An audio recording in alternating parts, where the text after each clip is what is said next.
Hey, what's up, everybody? Welcome to another video from Ludybros Entertainment. It's your boy, Big Bro Lamar Ludy. Got my Celtics gear on because today we're going to be talking about the Boston Celtics and their standings before going into this hiatus that the NBA was forced to take. Their record is 43-21, giving them third in the Eastern Conference. They had a great month right before going into this hiatus, led by Jayson Tatum, who was erupting on the NBA. The man was unguardable, scoring on everybody at will, getting to any position he wanted on the court, and making things happen left and right for everybody on the team, especially himself. The Celtics have a good starting lineup with three players averaging 20 points per game. We're talking about Jalen Brown, we're talking about Kemba Walker, and of course we're talking about Jayson Tatum. Kemba Walker was out with an injury heading into this hiatus, and getting him back, I think, is definitely going to be one of the keys for a long Celtics playoff run if we're ever able to get back to this NBA season and have everything rolling on track. Marcus Smart has been balling for the Celtics in the starting lineup position, and I think getting him back to the bench is actually going to be a big help for the team, boosting the bench, which is one of the areas of weakness that the Boston Celtics have. If you put Marcus Smart back to the bench with all this experience and confidence that he's built up in the starting lineup with Kemba Walker being out, that's definitely going to bolster the bench and give us a much-needed punch going into the NBA playoffs.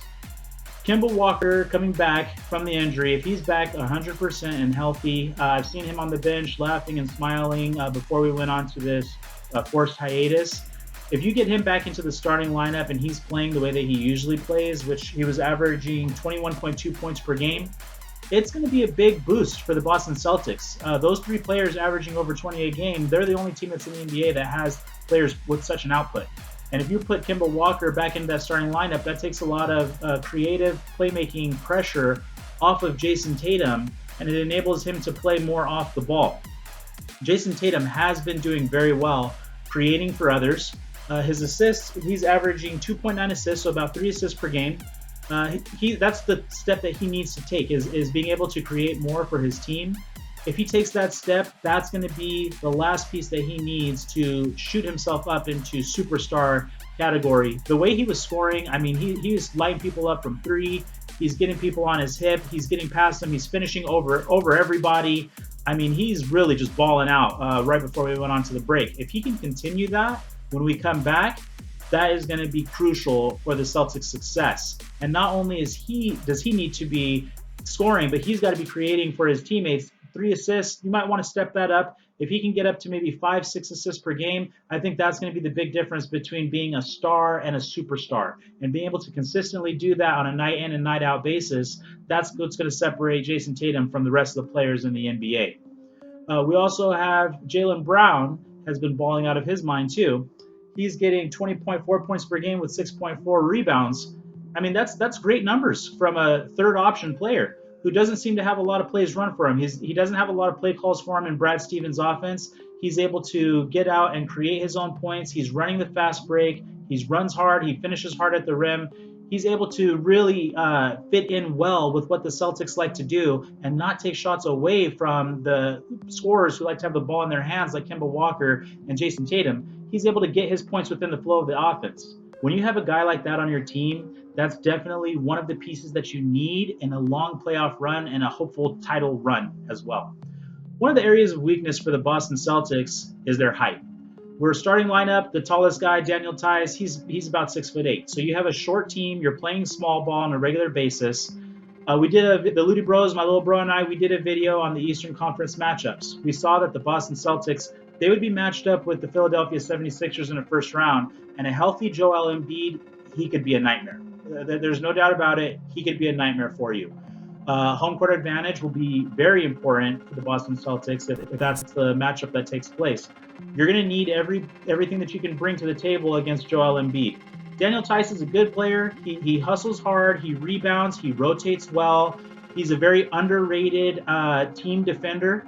And I think that's going to be a big difference heading into that matchup if that's the one that unravels out for this NBA season that's been on this break due to the COVID-19. Looking at the bench and the rotation that I would like to see from Brad Stevens. Now, you might call me crazy, but Gordon Hayward, he's doing well this season. He's getting you 17 points per game and 6.5 rebounds per game. So he's putting up some numbers. But for me, I like to think of it like this: the Golden State Warriors, when they had their title run, they had Andre Iguodala coming off the bench. Now he could have started. He would have started on just about any other team in the NBA, but he came off their bench. He bolstered their second unit, and come crunch time, he was on the floor at crunch time. Call me crazy, but I think that would be perfect position for Gordon Hayward to play. I think he could play some important minutes for the Celtics coming off the bench. He's not taking the ball away from Jayson Tatum, Kemba Walker. And then with that second unit, he could be the focal point of the offense. And then near the end of the game, you can keep him on the floor for defensive purposes and to continue as another playmaker, pushing the ball up. I think that would be a better role for Gordon Hayward in this team and with this offense.